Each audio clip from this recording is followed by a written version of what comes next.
భగవంతుడి యొక్క జ్ఞానాన్ని తెలుసుకొని దివ్యమైన ప్రేమను పొందుతాగలమాట. 3 విషయాలండి. అందరూ ముఖ్యంగా యువతీ యువకులు అందరూ మనందరం వినాల్సిందే. కానీ పిల్లలకి ముఖ్యంగా చెప్తున్నాను 3 విషయాలు వదిలేయాలటండి. ఒకటి రాగం. Excessive attachment. నాకిది కావాల్సిందే అని పట్టుబడతాను చూడండి. ఇది లేకపోతే నేను ఆనందంగా ఉండలేను. ఇదే నాకు ఆనందానికి కారణం. ఇది రావాల్సిందే, కావాల్సిందే, వదిలిపెట్టను దీన్ని. ఎక్సెసివ్ అటాచ్‌మెంట్ అండి. దీన్ని మనం తగ్గించుకోవాలి. దీన్ని మనం నియంత్రణ చేయాలి. లేకపోతే చాలా కష్టం. రెండవది ఏంటో తెలుసా అండి? స్వామి చెప్పేది భయాన్ని వీడు. రాగ, భయ, భయం. మనకి నిరంతరం భయం ఉంటుందండి. ప్రతి విషయంలో భయపడతాం మనం. అన్నిటికంటే పెద్ద మృత్యువు అనేది అన్నిటికంటే పెద్ద భయం. భయం ఎప్పుడు పోతుందో తెలుసా అండి జీవనంలో?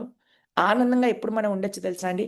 భగవంతుడు నా రక్షకుడు అని అనుకున్నప్పుడు మనం ఆనందంగా ఉండొచ్చండి. ఒకసారట ఒక ఒక టర్బులెన్స్ వస్తుంది కానీ టర్బులెన్స్ వచ్చేసరికి అని ఫ్లైట్ ఊగిపోతూ ఉంటే అందరూ వాళ్ళ దేవుడిని తలుచుకుంటున్నట్ట, ఏవేవో చేస్తున్నట్ట, ప్రార్థనలు చేస్తున్నట్ట. కానీ ఒక చిన్న పిల్ల మాత్రం హాయిగా కూర్చుందటండి బ్రహ్మాండంగా నవ్వుతూ. ముందుండే ఒక చిన్న జ్యూస్ గ్లాస్‌లో పోసిస్తే బ్రహ్మాండంగా జ్యూస్ తాగుతుందట. హ్యాపీగా ఉందట. పక్కనుండేమో గజ గజ గజ వణికిపోతుందనమాట. "ఏ పిల్ల ఏంటే నువ్వు ఇంత ధైర్యంగా ఉన్నావు? ఆ!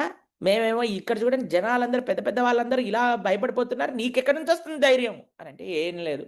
మా నాన్న పైలట్ అండి. ఆయన నాకేం అవ్వనివ్వడండి. ఆయన చూసుకుంటాడండి" అని అన్నదట. కాబట్టి నాన్న ఉన్నాడు ముందు. మా నాకు ఏం అవ్వనివ్వకుండా జాగ్రత్తగా చూసుకుంటాడు అనే నమ్మకం ఉంది చూడండి. అది భయాన్ని పోగొట్టేస్తుందండి. అలా మనం భగవంతుడి పట్ల నమ్మకము, భగవంతుడున్నాడు నా జీవితానికి ఆయనే నియంత.